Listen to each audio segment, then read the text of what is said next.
As promised, the follow-up to the Ant Plus video looking at does it matter where you put your Ant Plus sensor, and can that help you eliminate those dropouts that you get when riding on Zwift? Link up here to see the original video, because that'll explain in detail everything that I was doing, but basically this whole idea came from a Zwift Insider article that found that if you put your Ant Plus sensor directly behind the front wheel, that will actually get you better signal quality. For my tests, I found the exact same thing. So when I did my tests, I actually was only testing 10 minutes at a time because I was testing lots of different locations. For my 10-minute window of the Garmin Ant Plus sensor directly behind the front wheel, using Zwift Analyzer, the data looked good. And this, of course, like I said, matches what we find in the Zwift Insider article. I finished that video assuming that I had solved my Zwift connection problem. And then, after I finished that, I had a 2.5-hour workout to do, so I just jumped on the bike and did my 2.5 hours with the Garmin sensor directly behind the front wheel, as it was during all the so everything's the same. During that 2.5-hour workout, I actually had, I lost connection with Zwift 6 times. So I haven't really solved my problem yet. I'm still not maintaining a reliable connection to Zwift, even though it looks like moving the sensor around actually helped a little bit, but still didn't solve it. So that brings us to this video. And this guy.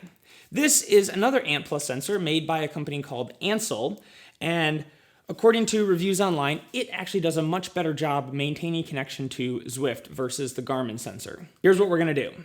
I'm gonna do 2 hour-and-a-half long rides, so we get plenty of data. Both sensors are gonna be placed behind the front wheel. First hour-and-a-half is gonna be with the Garmin. Then we're gonna stop, save that file off, and then switch to the Anself sensor. Ride for another hour-and-a-half, and then save that file. And then we'll look at both of them and see if we can finally solve this Zwift signal dropout problem. Considering I've got to ride for 3 hours to get this test done, I better get started. The Garmin sensor is up first, and for this test I decided to jump into stage 2 of Tour of Watopia group ride, which is basically just a race, but it's supposed to be a group ride. Either way, I figured that'd be really fun to do, and it was, although it was really, really challenging. So after an hour-and-a-half of doing that event, saved the data file, uploaded it to Zwift Insider, and it was actually very encouraging because the results were incredibly consistent with what we had last week.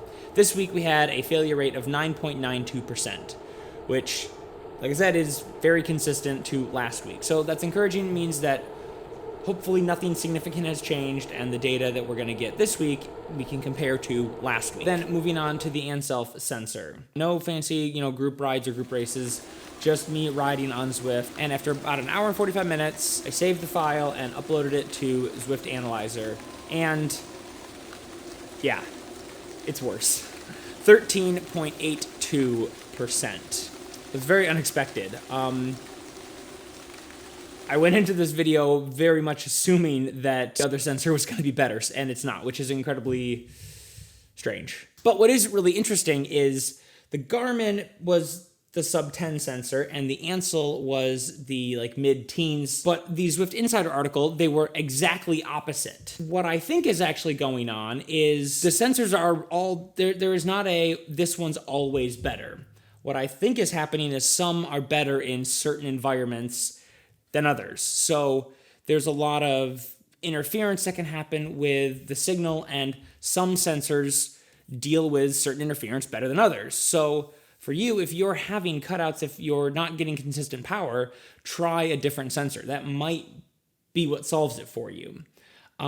Maybe not. It's one of those things where it really seems like you're gonna have to try it in order to find out if it's gonna work for you or not. The other really interesting thing on both tests was I never saw any cutouts on either of the tests. Now, that's not to say that the power didn't cut out very briefly and then come back before I noticed, and yet Zwift Insider on both tests reported several failures of the signal. So there was only a few of them on the Garmin, and there was quite a few more on the Anself sensor. The analyzer showed failures on both, and yet I never actually saw those. Unfortunately, I don't have a clear recommendation or what you should do. It really does seem like you're going to have to try them and see which one works best in your environment. And hopefully you'll find one that works for you and that will finally solve your problem for losing power on Zwift. As for me, I think I'm going to keep the Garmin. I'm just going to move it a little bit forward and put it right behind the front wheel. That's it for this video. Thank you to everyone who made it to the end.